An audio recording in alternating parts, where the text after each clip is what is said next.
Bienvenue dans Startup, le rendez-vous des entrepreneurs en direct sur Décideur TV tous les mercredis à 12h30. Tout au long de cette émission, vous pouvez poser librement toutes vos questions à nos invités grâce au chat à côté de cette vidéo. Et en plus, petite nouveauté pour cette émission et durant tout ce mois d'avril, vous aurez la possibilité de gagner ce téléphone Invoxia, le téléphone des décideurs qui permet d'avoir une acoustique de meilleure qualité et une convergence avec les appareils fixes et mobiles. En posant vos questions, on fera un tirage au sort à la fin du mois pour savoir qui gagnera ce fameux téléphone.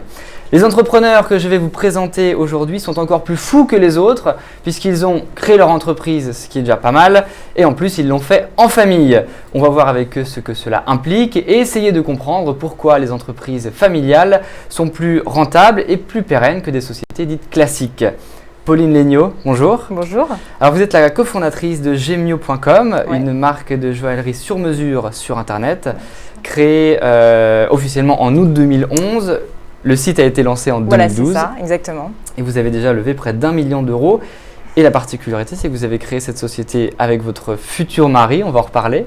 Le 15 juin. Le 15 juin, voilà, le mariage aura lieu le 15 juin, mais aussi son frère à lui et un ami d'enfance. C'est très familial. À vos côtés, François Bergerot, bonjour. Bonjour. Cofondateur de l'Atelier des Chefs, vous proposez des cours de cuisine accessibles au plus grand nombre dans vos ateliers, mais aussi en direct sur Internet. Et vous, l'autre cofondateur de l'Atelier des Chefs, ce n'est autre que votre grand frère, Nicolas. Exactement. On va commencer par votre expérience, Pauline. Alors l'histoire est assez cocasse. Nous sommes en juin 2011. Chérif, qui est votre compagnon, vous demande en mariage. Et là, au moment d'acheter la bague de fiançailles, vous vous rendez compte que c'est une vraie galère. Même pour des personnes comme nous qui habitons à Paris, qui avons l'habitude d'aller dans les grands magasins, effectivement, il m'a demandé de l'épouser. Donc on a été place Vendôme parce qu'on s'est dit, en tout cas, on va aller regarder ce qui s'y passe. Et on a été reçus pas mal, mais pas non plus exceptionnellement bien. Et en tout cas, ça ne correspondait pas à nos envies. Ce n'était pas des choses sur mesure, ce n'était pas des choses en fait qui étaient à notre image.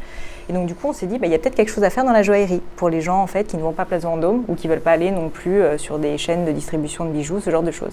Et c'est comme ça que l'idée est née en fait. À l'origine, on n'avait pas du tout l'intention de travailler ensemble. Oui, c'est ça. Quand vous ne vouliez pas vous lancer ensemble, vous aviez deux projets différents. En fait, lui voulait créer une entreprise. Il revenait d'un MBA aux États-Unis. Moi, j'étais à HEC et en fait, je voulais créer une entreprise aussi depuis un petit moment et j'avais pas d'idée. J'étais assez intéressée par la gastronomie justement et comme quoi finalement c'est pas toujours les opportunités en fait qui sont des choses qu'on souhaite avoir et vraiment on s'est rendu compte qu'il y avait quelque chose à faire. Donc on a commencé à en parler ensemble. À peu près tout le monde nous a dit qu'il fallait pas y aller, qu'il fallait pas le faire ensemble, que ça allait être une catastrophe, surtout en couple. Alors j'imagine entre frères c'est pareil, mais en couple c'était dingue. Et finalement, en fait, on l'a fait quand même. On s'était mis un peu des garde-fous en se disant, si ça fonctionne pas, enfin, on fait un test, disons, pendant quelques semaines. Si ça fonctionne pas, on arrête tout pour quand même au moins préserver la relation. Ouais. Et puis ça a bien marché, donc on a continué. Très bien. Et comme je le disais dans l'introduction, vous vous êtes lancé en plus avec son frère et un ami d'enfance. Tout à fait. Ça aussi, c'est une équipe très proche. C'était pas difficile à prendre comme décision. Nous, en fait, ça a vraiment été fait par coïncidence. Je pense que c'était pas du tout comme pour l'atelier des chefs. C'était pas du tout voulu. Il se trouve qu'en fait, nous, on cherchait chacun des associés. Donc, Sharif et moi, on s'est retrouvés d'abord en se disant qu'il y avait l'opportunité de la joaillerie. Il se trouve que Malek, à ce moment-là, terminait ses études. Il est très brillant. Il a fait Polytechnique et donc il avait un petit peu de temps à perdre. Et comme il est très brillant, il voulait s'occuper. Et donc, il s'est dit, je vais me lancer avec vous là-dedans, dans un premier temps, juste comme ça, pour combler un petit peu l'été. Et en fait, il était tellement pris au jeu qu'il a commencé à travailler en septembre à la Société Générale. De septembre à décembre, il a travaillé. Il s'est rendu compte que ce n'était pas du tout fait pour lui et qu'il voulait absolument retourner à l'entrepreneuriat. Et donc, le dernier jour de sa période d'essai à la Société Générale, alors qu'il avait eu un emploi, et honnêtement, à l'époque, ce n'était pas évident, il a rejoint Gemio pour un salaire qui n'était pas le même. J'imagine. Avant, il y avait beaucoup de questions d'internautes déjà. On va raconter aussi votre histoire, François. Création de l'Atelier des Chefs en 2004 avec votre frère, je le disais. Et je vous propose de l'écouter justement avant de vous donner la parole. Nicolas, sur le blog Entrepreneur Grand Angle, il raconte l'histoire de cette création et toute l'anecdote qu'il y a derrière. On l'écoute. Le jour où j'ai eu l'idée de l'Atelier des Chefs, dans l'heure qui a suivi, j'ai appelé mon frère François. Parce que pour moi, il n'y a qu'avec lui que j'imaginais pouvoir monter ça. J'avais besoin de pouvoir échanger avec quelqu'un dans qui j'ai toute confiance, dont je savais qu'il était complémentaire de mes compétences et avec qui j'imaginais que je pouvais pouvoir m'entendre. Après, avec près de 10 ans de recul, tous les jours, on se félicite tous les deux de ce choix. On est ravis de travailler ensemble. Je pense qu'on est assez productifs. Je pense qu'on a eu plusieurs phases aussi dans notre association où au début on faisait tout pareil et puis après on s'est un peu plus séparé les rôles et tout se passe merveilleusement bien. Donc j'ai envie de dire, si c'était à refaire, évidemment je referais. Ce qui ne veut pas dire que c'est la seule façon d'entreprendre, que c'est la seule façon d'entreprendre familialement. Il y en a qui le font en couple, il y en a qui le font entre frères et sœurs, il y en a qui le font entre père et fils, ou père et fille, ou mère et fille. Voilà, il n'y a pas de règle. En tout cas, pour nous, c'est une satisfaction au quotidien que d'être associé en tant que frère, ça c'est sûr. Alors pour situer le contexte de cet appel, le fameux appel, voilà, quand votre frère vous appelle pour vous dire qu'il allait créer cette boîte et qu'il voulait que vous le fassiez ensemble, eh bien c'est le jour où vous signez votre contrat dans un grand cabinet de conseil. Oui, alors, en fait, effectivement, dans le couple, moi j'ai toujours été très entrepreneur dans l'âme. Et donc, je l'avais lancé plusieurs fois sur différents projets. Donc, effectivement, ça a moins été un concours de circonstances à un moment donné. On a 8 ans d'écart. Et moi, ma première idée de boîte, j'étais en DUG de droit. Et ça faisait pas très sérieux sur les dossiers de création d'entreprise. Première année de droit, voilà. Et donc, je lui demandais de se joindre à moi sur le dossier pour avoir un HEC L'Oréal, ça faisait un peu plus sérieux. Et puis en fait, comme je l'impliquais quand même un tout petit peu, au bout d'un moment, il a commencé à s'intéresser aux différents projets que je voulais lancer. Et puis on en a parlé, et puis même si ces projets n'ont pas forcément vu le jour pour diverses raisons, on a commencé à réfléchir ensemble. Donc effectivement, quand il m'appelle cette fois, là, c'est lui qui a eu l'idée, et donc c'est lui qui pense à moi. C'est le jour où je signe mon contrat de travail. En fait, ce qui est assez marrant, c'est que 2 mois plus tôt, c'était juste après le 11 septembre 2001. Donc 2 mois plus tôt, je rentre des États-Unis. Je trouve pas de job parce que voilà, c'est un peu compliqué. Et donc je monte une boîte pour ma femme. Sans m'y impliquer, mais je la crée, voilà. Et puis ensuite, je me dis, je vais me structurer le cerveau dans un cabinet de conseil. Et là, effectivement, il m'appelle et je me dis, bon, je me lance dans cette histoire, je commence un job et puis on verra bien. On va bosser en parallèle sur ces deux sujets. Voilà, et puis pendant on verra 2 bien ans, ensuite. vous travaillez en parallèle et vous créez finalement l'atelier des chefs 2 ans plus tard. Alors, c'est un vrai choix familial puisque, pour la petite histoire, vous êtes 2 frères, mariés en plus à 2 sœurs. Et au tout début, le premier atelier que vous créez rue de Pincière à Paris, c'est avec votre argent personnel, donc il y a le risque familial et le risque financier qui s'ajoutent.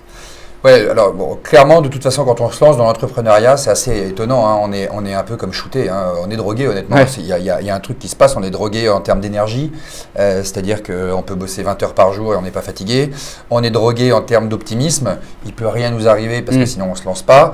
Et donc, en fait, on n'intègre pas forcément les risques qu'il y a autour. Et c'est vrai que bosser entre frères, ça peut déjà être compliqué. Nous, effectivement, on a une situation qui est encore plus compliquée parce qu'on est mariés à 2 sœurs. Mais voilà, d'un autre côté, je pense que la base de tout ça, c'est qu'on a un respect énorme l'un pour l'autre. Et donc, voilà, on se faisait confiance et jusqu'à présent, on a eu raison. On a rencontré des choses pas faciles à gérer, mais voilà, notre association tient parce qu'on se fait confiance et donc les décisions de l'autre sont les bonnes, quoi. Voilà. Aujourd'hui, 19 ateliers, 2 à Londres, 1 à Dubaï, 130 salariés, 13 millions et demi de chiffre d'affaires en 2012. Donc bon, ça marche, une belle réussite en tout cas. On va prendre les questions des internautes. Alors, je vais les faire défiler. Question pour vous, François. Entre frères, est-ce que les rapports sont plus compliqués dans l'adversité ou au contraire quand tout roule ? Je pense que les rapports, ça dépend de la logique dans laquelle on est. Les rapports, à partir du moment où on est dans une logique de confiance, les rapports sont beaucoup plus simples. En fait, quel qu'il soit, pour le positif, pour le négatif. De toute façon, nous, on a tendance à dire que l'association, elle est importante surtout pour les bonnes nouvelles. Les mauvaises nouvelles, vous allez toujours trouver un copain qui n'a pas connu le truc, qui va dire « Ah, mon pauvre vieux, ça va ». Les bonnes nouvelles, quand vous avez travaillé 2, 3, 4 mois sur un truc et qu'enfin ça signe, personne ne se rend compte de l'énergie qu'il y a eu derrière, sauf votre associé. Donc l'association elle est très importante pour les bonnes nouvelles et c'est pour ça que quand on crée quelque chose à 2, il faut célébrer. Ensuite, entre frères, on se connaît par cœur. Donc, c'est-à-dire que moi, je rentre dans le bureau le matin, je n'ai pas besoin de lui parler. La façon dont il me dit bonjour, je sais s'il est de bonne ou de mauvaise humeur. Voilà. Donc, ça, c'est assez exceptionnel et je pense que ça crée un truc en plus, quoi. Pareil, Pauline, je peux vous dire que moi je sors du lit et je sais s'il est de bonne humeur ou pas. Mais ouais, c'est ça. Et nous en fait on a aussi donc il y a moi et Sharif, on est fiancés et presque mariés. Il y a aussi Malek et Sharif qui sont frères. Et ça a été extrêmement intéressant en fait aussi cette relation. Je me permets d'en parler parce qu'en plus je suis un peu extérieure donc du coup j'ai vraiment cette vision. C'est qu'en fait à la fois c'est des clashs extrêmement forts, extrêmement violents, et en même temps, je pense qu'ils sont source d'une énergie et d'une remise à plat qui est extrêmement intéressante. Ça va être des chocs, et après on repart à neuf, parce qu'on sait de toute façon que c'est pour la vie, on est frères et sœurs, on est mari et femme, et du coup ça repart à nouveau. Alors que je pense qu'avec un associé qui est extérieur, c'est peut-être un petit peu plus compliqué, on peut avoir de la rancœur. Là honnêtement, il n'y a vraiment pas de problème. Alors ensuite, juste pour terminer là-dessus, parce que ça c'est très intéressant, nous en 10 ans, on n'a jamais eu de clash.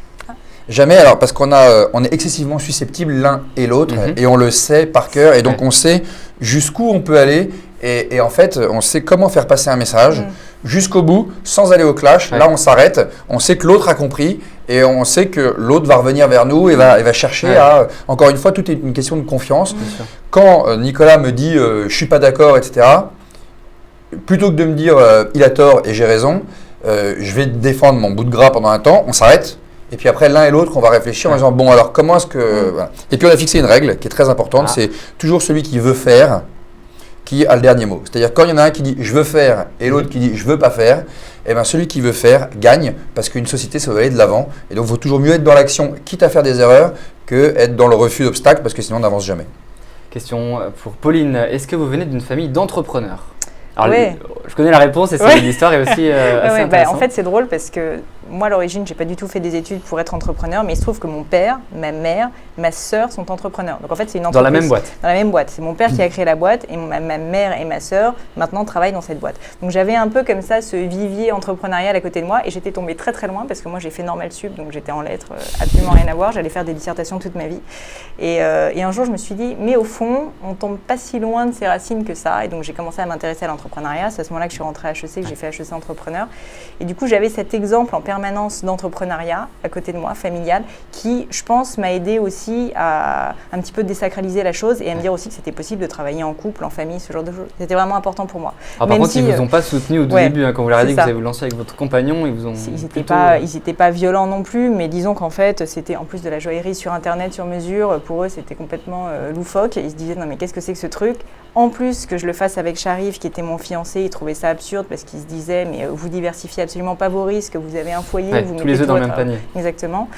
Donc non, au début, ils n'ont pas été… ce qui est normal, je pense, c'est des parents, ils avaient peur, même si c'est des entrepreneurs. En revanche, ce qui est intéressant, c'est qu'après, à terme, ils sont vraiment maintenant nos plus fidèles fans et ils ont investi dans la boîte. Enfin, ils sont très contents. C'est la même histoire d'ailleurs pour François. Ils ont investi dans la boîte après avoir longuement critiqué le processus. Nous, c'est encore autre chose. On a un père qui est notaire, donc à la fois il est chef d'entreprise, mais en même temps, c'est peut-être le chef d'entreprise le moins entrepreneur, le notaire. Son métier, c'est de dire à tout le monde, attention, il y a un risque. Donc voilà. Et son métier, c'est de voir que toute sa vie, il a vu des familles qui se sont déchirées pour des histoires d'argent, etc. Donc quand il voit ses deux fils dont les femmes ne bossent pas, parce que moi on venait de créer une boîte, mais ma belle-sœur ne travaille pas non plus, donc dont les femmes ne travaillent pas, avec 4 enfants d'un côté, un enfant de l'autre, et tout ensemble, ils disent, et dans des cours de cuisine, ce qui est pour mon père à peu près l'équivalent de la gémellerie pour le père de Pauline. Voilà, au début, ils n'étaient pas très chauds non plus, mais ils ont fini par investir aussi. Alors, on va essayer de faire tourner plus de questions, parce que là, il y en a beaucoup. Comment ça se passe, question pour Pauline, au quotidien, travailler avec son compagnon? Est-ce qu'on ne parle pas que de ça, finalement? On parle absolument que de ça. On parle absolument que de ça, mais c'est génial. Nous, c'est notre bébé, on est hyper heureux parce que on est passionnés. C'est ce que disait Nicolas, c'est vraiment… Enfin, François, excuse-moi. Je suis vraiment désolée. Nicolas. Nicolas, je suis désolée. En fait, c'est hyper intéressant parce qu'on parle vraiment que de ça. Le matin, on se lève, on pense à ça. Le soir, on se couche, on pense à ça. À midi, on parle de ça. Alors, c'est vrai que ça peut paraître pour les personnes extérieures un petit peu trop, mais en fait, nous, pour l'instant, en tout cas, c'est notre passion et donc on est hyper heureux d'en parler. Et au contraire, en fait, je pense qu'on s'est vraiment découvert, enfin vous, j'imagine que c'est pareil avec votre frère, on s'est vraiment découvert sous d'autres angles, parce qu'évidemment au début, notre première frayeur, c'était de nous dire, mais si ça se trouve, il est mauvais, si ça se trouve, moi je suis mauvaise, et on va devoir se dire l'un en face de l'autre alors qu'on va s'épouser, je ne veux pas travailler avec toi parce que tu es nul. Et c'est assez dur, de ne plus admirer son conjoint, ce genre de choses, ou son frère. Et en l'occurrence, ça s'est très bien passé. Au contraire, je l'admire énormément et j'espère que lui, c'est pareil. mais non, au quotidien, c'est vrai qu'on parle que de ça, mais on en est très heureux. On essaye de se ménager un petit peu des temps où en fait on est un couple et on n'est pas marié, et on n'est pas marié à l'entreprise.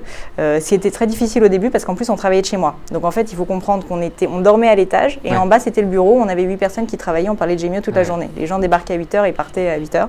Et voilà, donc en fait on a réussi à s'aménager un petit peu des tranches horaires, mais c'est un travail. Est-ce que vous êtes fixé des règles avant de commencer l'aventure? Question pour François. Oui, donc déjà la règle que je citais tout à l'heure qui est de dire qu'on va toujours de l'avant et c'est toujours celui qui veut faire qui fait. Et s'il y a eu une règle à un moment quand même, j'ai calmé un moment le business familial quand ma belle-sœur a commencé à avoir des velléités de venir travailler dans l'entreprise et là j'ai dit non. Trop risqué. Ouais, trop risqué et puis pour le coup à la fois on se connaît très bien mais on a des caractères qui sont pas forcément très facilement compatibles et là je me suis dit qu'on prenait un trop gros risque donc voilà, c'est la règle que j'ai fixée, c'est que nous et on en parle beaucoup aussi mais nos femmes n'ont pas rentré dans l'histoire. Est-ce que vous conseillez de garder un job à côté quand on se lance? Ça c'est enfin, vous avez fait les deux, vous? Moi j'ai tendance à dire qu'il faut effectivement réduire le risque au maximum. Moi je suis parti, j'ai démissionné, donc je touchais pas le chômage, j'avais rien, donc effectivement j'ai gardé mon emploi le plus longtemps possible et mon employeur ne s'en est jamais plaint, d'ailleurs il a même investi dans ma boîte. Donc voilà, je pense que c'est complètement faisable. L'idée, c'est d'être assez transparent et à la fin, moi, j'avais aménagé mon temps de travail, c'est-à-dire que je bossais à 50%, d'abord 2 tiers, puis 50% du temps. Et voilà, je pense que les employeurs sont assez fiers d'avoir des salariés qui vont monter une boîte, donc ça se gère. Est-ce que ça a été compliqué de monter le pacte d'associés? Alors, c'est une question plus technique, peut-être. Ça a été, alors nous, ça a été particulièrement compliqué parce que contrairement en fait à François, on s'est lancé en faisant du bootstrap, c'est-à-dire qu'en fait nous on n'avait rien, enfin on travaillait de chez moi, on était fiancés, il y avait le frère, il y avait l'ami d'enfance Alexis et en fait on s'est vraiment lancé comme ça sans vraiment réfléchir, on s'est dit qu'on allait tester le marché d'abord parce que c'était un peu comme vous à l'époque, quelque chose de complètement nouveau, donc on s'est dit qu'on voulait créer un premier site qui était un petit peu n'importe quoi mais juste pour voir si on arrivait à vendre des bijoux en ligne, c'est ce qui s'est passé et en fait le pacte d'actionnaires, en fait on a créé d'abord en fait un espèce de Founders Agreement qui était quelque chose, une signature en gros entre amis où on se disait un petit peu comment on se répartissait les parts, mais qui était complètement informel, qui était vraiment quelque chose juste pour s'engager un petit peu moralement. Et en fait, après, quand on a levé des fonds un petit peu plus tard, là, on a fait un vrai pacte d'actionnaires avec un professionnel. Nous, notre conseil, en fait, si je peux me permettre de donner un conseil, c'est qu'en fait, il ne fallait pas perdre trop de temps au début, en tout cas sur le pacte d'actionnaires, parce que sincèrement, il y a tellement de possibles, il y a tellement de choses qui peuvent se passer, que ce soit un frère qui part, que ce soit moi, on aurait pu divorcer, enfin, je sais pas, qu'au début, c'est très compliqué de figer avec un pacte d'actionnaires, alors qu'on ne sait absolument pas où on va aller, c'est quand même des métiers très risqués. Donc, on est vraiment parti un petit peu à l'arrache comme ça, et après, en fait, on a affiné et on a créé quelque chose de plus construit. Comment gère-t-on les employés qui ne font pas partie de la famille? Alors c'est vrai que ça peut être une question difficile. Hein, Non, quoi. Pas de problème? Non, c'est pas un problème. Mais oui, alors, oui, effectivement, nous, on n'a pas de personnalité propre. Mais d'ailleurs, tout à l'heure, Pauline m'a appelé Nicolas. Mon père m'a appelé Nicolas depuis que je suis né. Et aujourd'hui, mes filles, je confonds toujours leurs prénoms. Donc voilà. Donc on n'a plus de personnalité propre, on est les frères. Ouais. Voilà. Bon, voilà, il y a le bureau des frères, on est les frères. Faut mettre son égo de côté dans ce cas-là. Effectivement, maintenant, c'est pas mal réparti les rôles avec moi qui gère vraiment les salariés et Nicolas qui va plus être dans la prospective. Non, quoi, ils sont pas frères et non, c'est aucun problème ça.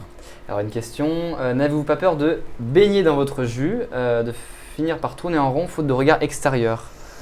C'est le risque aussi. On n'est pas les seuls dans l'entreprise quand même, ça c'est évident. Nous, on a un comité stratégique, donc c'est des gens aussi qui nous aident, qui nous conseillent, qu'on voit hyper régulièrement. On a un autre associé, donc on n'a pas beaucoup parlé, mais il est quand même bien présent. C'est Alexis, qui est un ami d'enfance, donc c'est pas familial, mais c'est quand même pas non plus très très loin. Et justement, c'est vrai qu'il apporte du challenge, il apporte des choses qui sont assez intéressantes pour l'entreprise. Mais honnêtement, je pense pas qu'on peut être dans son jus parce que, on peut avoir des personnalités qui sont complètement différentes. Moi, je ressemble pas du tout à Sharif, et c'est justement parce qu'on était très complémentaires que je pense que ça fonctionne très bien. Donc, au contraire, on va pas mal au clash, mais on va à des clashs assez constructifs parce qu'on n'a pas peur en fait de se perdre. Et puis on ne baigne pas plus dans son jus que deux actionnaires classiques. Voilà, au bout d'un moment, de toute façon, il faut voir un truc, c'est que frère ou pas frère, chéri ou pas chéri, au bout d'un moment, vous passez 14 heures par jour avec une personne, donc vous commencez à réfléchir un peu en vase clos. Donc effectivement, il faut avoir des organes extérieurs, qui sont des organes de conseil, qui sont hyper importants pour rafraîchir l'air de temps en temps. Question de Paul, quelle a été la réaction des autres membres de votre famille? Ça c'est pour François. Alors en fait, elle a eu lieu en 2 temps. Premier temps, en 3 temps même. Premier temps, hyper fier, super, etc. Deuxième temps, ras-le-bol de parler de l'atelier des chefs, notamment parce que notre père, qui n'était pas du tout partant au début, en fait, aime beaucoup parler de boulot et donc ne nous parlait plus que de ça. Donc c'était pénible pour les autres et notamment mes sœurs, mais leur mari, qui n'existait plus, c'est un peu pénible. Et puis le troisième temps, c'est que les deux ont monté une boîte et comme ça maintenant il y a 4 entrepreneurs et donc maintenant le problème est résolu. La passion d'entreprendre est contagieuse. Et, On ça dit c'est souvent. clair. Ça, c'est clair. Question de Laure, et le jour où ça ne marche plus, comment on fait? Alors ça vous est pas encore arrivé, je vous le souhaite pas. Est-ce qu'on pense déjà quand on crée une boîte à la possibilité de l'échec Nous, dès la première minute, mais c'était hyper important en fait, c'était ça les fameux garde-fous, c'est qu'on s'est dit si jamais ça ne fonctionne pas, il faut qu'il y ait une chose qui reste claire, c'est qu'on est un couple et qu'on reste en couple. Alors après, il peut y avoir des choses dans la vie qui font qu'on va se séparer, mais en tout cas, ça ne sera pas l'entreprise et ça ne sera pas à cause d'un échec dans l'entreprise. Donc en fait, ça vous apprend quand même à mettre votre ego de côté, je pense, de travailler en famille, et puis ça vous apprend à mettre des garde-fous parce que c'est fondamental. C'est fondamental. On m'avait donné un conseil très important, je pense. On m'avait dit attention, c'est pas dans l'échec qu'on s'engueule, c'est dans le succès. Mais c'est vrai. Et je pense que c'est vrai. C'est-à-dire que je pense qu'il y a beaucoup plus de risques tout d'un coup de voir que tout va bien, de s'engueuler dans le succès. Voilà. Moi, je le dis toujours et je l'ai encore dit en comité de direction la semaine dernière, c'est le jour où on pense que je suis plus la bonne personne pour diriger la boîte. Moi, je suis le plus gros actionnaire de cette boîte, donc je préfère me retirer et être un actionnaire qui va s'enrichir plutôt que d'être un mauvais dirigeant. Donc voilà, on aborde le sujet de temps en temps. Maintenant, encore une fois, on se fait confiance, la boîte se développe, on avance. Justement, une question d'un internaute de Léa. Et aujourd'hui, comment se portent vos entreprises respectives? Alors, on va commencer par l'atelier des chefs. Elle se porte bien. De là à dire que faire du business et développer une PME entre 2008 et 2012 est une vraie partie de plaisir et chose simple. Non, honnêtement, c'est clairement dur. Nous, on est un peu plus vieux, donc on a fait 2004-2008. Où là, c'était extraordinaire. Et puis 2008-2012, où honnêtement, c'est un peu plus pénible. Maintenant, on continue à avoir 20% de croissance. On crée plus d'un emploi tous les mois. Donc on n'a pas à se plaindre, mais c'est chaud. On a un staff qui est exceptionnel, qui a compris que c'était compliqué. Mais ça se porte bien, mais on espère que ça se portera encore mieux. Gemio qui va fêter son premier anniversaire juste avant votre mariage. Oui, c'est ça, exactement. Enfin, en tout cas, l'anniversaire de la création du site. Et nous, c'est vrai qu'en fait, on est au début. Donc, en fait, on est vraiment sur une pente qui est très montante, assez exponentielle. Mais c'est aussi parce qu'on est sur Internet, qu'on est sur un secteur qui n'existait pas avant. Donc, forcément, tout est à construire. Et que, on se donne à 200%. Donc, nous, l'entreprise se passe... en tout cas, ça se passe vraiment très bien. On est au-dessus de nos objectifs à peu près tous les mois, même tous les mois. Et on vise 1 million de chiffre d'affaires à la fin de l'année. Donc, ça se passe bien. Ça se passe bien, mais après, je pense qu'il faut vraiment garder en tête que ça peut, du jour au lendemain, arrêter de fonctionner. Et ça, il faut l'accepter et il faut vivre avec, quoi. C'est vraiment le lot, en fait, de l'entrepreneur. Enfin, en tout cas, nous, à notre stade, c'est le cas. Et il y a un truc super important, c'est qu'il vaut toujours beaucoup mieux créer pendant les périodes de crise. Parce qu'aujourd'hui, Gemio, je ne sais pas combien vous êtes. On est 10. Voilà, 10, on est à bord d'un petit bateau qui est hyper maniable et donc on peut s'adapter très facilement à tous les remous, etc. Donc, il faut créer en période de crise. Comme c'est la crise, allez-y, créer des boîtes. C'est sûr que quand on a créé un peu plus longtemps à l'avance, on commence à être un peu plus lourd, on a de l'inertie et donc c'est plus compliqué. Pour lever des fonds, quand même, c'est pas la meilleure période. On est d'accord. C'est vrai. Paul, justement, on va rebondir, nous demande un conseil pour ceux qui veulent se lancer. Je sens que Paul a envie de se lancer. Qu'est-ce que vous pourriez lui dire s'il est en face de vous? Fonce. Fonce. Ouais, fonce. Et moi, c'est. On entend c'est la sinistrose, ça donne pas forcément. Mais là, justement, de toute façon, sinistrose, pas sinistrose, quand on crée sa boîte, on a à peu près une chance sur 2 de se planter. D'accord? Donc, on peut être le mec le plus brillant, le mec le plus stupide, il y a plein de paramètres qui font que ça marche ou pas. Donc, moi, je me souviens quand on a créé notre boîte, il y a un monsieur qui s'appelle Geoffroy Roux de Bézieux, qui aujourd'hui se présente à la présidence du MEDEF, exactement, à qui on a raconté notre truc et il nous a dit. Les mecs, foncez.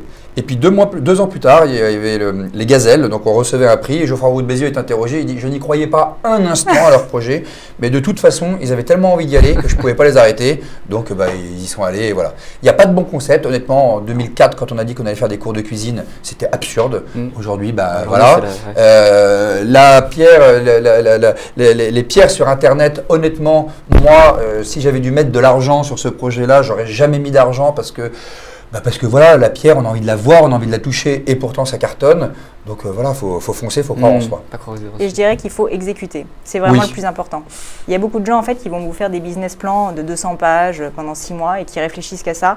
Nous en fait, depuis le début, on s'est dit on va bootstrapper, on va créer un site qui nous a coûté 36 €, qui était un truc qu'on a codé nous-mêmes. C'est Malek qui l'a fait d'ailleurs. Et comme ça, on va tester le marché. Et c'est en testant, en permanence, en acceptant de se tromper et de retester derrière par itération en fait qu'on va progresser. On appelle le lean startup. Exactement. nouvelle méthode. Accepter de se tromper. Voilà, C'est ça c'est le truc. C'est la clé. On n'a pas raison sur tout, donc On on sait avance. C'est pour ça qu'on privilégie le faire, parce qu'on fait, on se trompe, on revient en arrière, on refait. Voilà, il faut être un petit bateau maniable. Exactement. Alors 2 questions très rapides, après on arrêtera cette émission. Vous recrutez en famille, Léa nous demande, comment ça se passe les recrutements? Alors au début, on voulait vraiment voir tout le monde tous les Ouais. deux. Maintenant, Nicolas voit quasiment plus personne. Et même moi, je vois plus forcément grand monde au Ouais. recrutement. On a une DRH qui fait ça très bien. Et voilà, encore une fois, ça change pas tellement famille ou pas famille. C'est Ouais. associé, pas C'est- associé. Quoi, voilà. Et pour les salaires, comment est-ce que vous organisez Salaire de nous ou de nos Entre- équipes entre- Oui, non, de vous. La Oh, question bah, de... alors voilà, moi je vais vous donner quand même un mode de fonctionnement qui, Ouais. je pense, a été important. Quand on a créé la boîte, on s'est dit il faut qu'il y en ait un qui est 50,5% et l'autre 49,5% pour pouvoir décider au cas où. Moi j'ai dit écoute, Nicolas, tu as eu l'idée, donc voilà, tu as 50,5 et j'ai 49,5. Bon, si un jour ça vaut 34 milliards, eh ben, j'aurais gagné beaucoup moins d'argent que toi, mais c'est pas très grave. Bon, ça c'est la première règle. Deuxième règle, c'est que effectivement quand on s'est lancé, on n'a pas d'argent pour se lancer. Donc il faut se donner de quoi survivre. Il avait 4 enfants et voilà, et moi j'avais pas d'enfants. Et ben je lui ai dit écoute, prends 2 fois plus de salaire que moi ou 3 fois plus de salaire que moi. Pour l'instant on s'en fout. En revanche, dès qu'on a fait rentrer un fonds qui est arrivé avec des capitaux significatifs, là j'ai exigé d'être au même niveau. Non pas tant parce que j'avais besoin de cet argent à ce moment-là, mais juste pour être d'égal à égal vis-à-vis de le fonds, équitable. vis-à-vis du fonds, pardon. Nous, Un c'est petit pareil, mot. en fait, on n'a pas été payé pendant quasiment 6 à 9 mois, on ne s'est pas payé en fait. On pouvait le faire aussi parce qu'on travaillait de mon appartement Ouais. et que c'était un appartement familial, donc merci papa, maman. mais après, une fois qu'on a levé des fonds, pareil, en fait, on s'est payé. Et pour le coup, on s'est tous payés exactement à la même enseigne parce que je pense que c'est important de justement pas créer de distorsion, c'est important. Très bien, écoutez, merci beaucoup pour toutes vos réponses à nos internautes. J'espère qu'on a été très complet. Tous nos vœux de bonheur donc pour le mariage qui est le 15 juin, c'est ça? Ouais, très belle bague surtout. Très belle bague, Ouais. très belle bague, très donc- belle alliance aussi. Bon vent à Gémio. Quant à moi, je vous retrouve comme d'habitude la semaine prochaine, mercredi à 12h30. Nous parlerons de levée de fonds justement avec Marc Rougier et Patrick Robin. Je vous souhaite un bon appétit, une bonne journée et une très bonne semaine.